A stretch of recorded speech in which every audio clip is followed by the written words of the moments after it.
In 1984, there lived an old widowed lady, by herself in a 2-story house, who was completely immobile and bound to her wheelchair.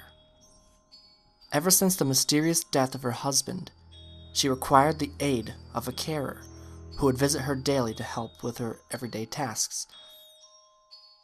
What made it even more difficult was the fact that the 2 floors of the house were only connected by an old staircase inside. When the old lady needed to move between the 2, the carer would have to carry her frail body like an infant up and down the stairs. One day, the police received a call from the widow. There had been a murder.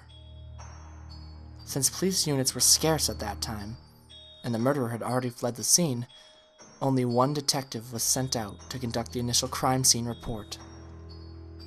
He arrived to see the carer's body splayed out on the floor with her vocal cords ripped out and a pool of blood on the first level of the house, with the old lady at the top of the staircase in her wheelchair watching him, still and silent, seemingly in shock. He could immediately rule out her as a suspect due to her inability to move up and down the stairs, and because she was trapped up there at the time the murder took place. It was similar to the death of her husband many years ago, who had suffocated in his sleep on the couch downstairs. The detective put on his gloves, took photos, swabbed for evidence, and covered the body until the coroner arrived later.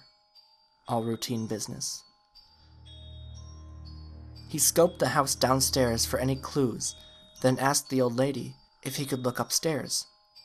She insisted that she had been upstairs the whole time, and no one apart from her had been up there that day. But regardless, the detective ascended the staircase, to which she hesitantly moved aside. Beyond the staircase, there was a narrow corridor with 3 closed doors along it. He checked behind each of the doors. An empty bedroom, nothing. The bathroom, nothing. He became anxious as he slowly made his way to the final bedroom, where the old lady slept. He opened it, and everything looked normal. A bed, a wardrobe, and a bedside table with a lamp. He checked every wall of the room in horror, as it was not what he discovered, but it was what he didn't discover that made him stop dead in his tracks and slowly reach for his gun in its holster. It was a detail so minor that they had completely overlooked it on the last investigation of the husband's death. There was no telephone upstairs. He suddenly heard a noise as he withdrew his gun and rushed out of the room, only to find an empty wheelchair at the top of the stairs.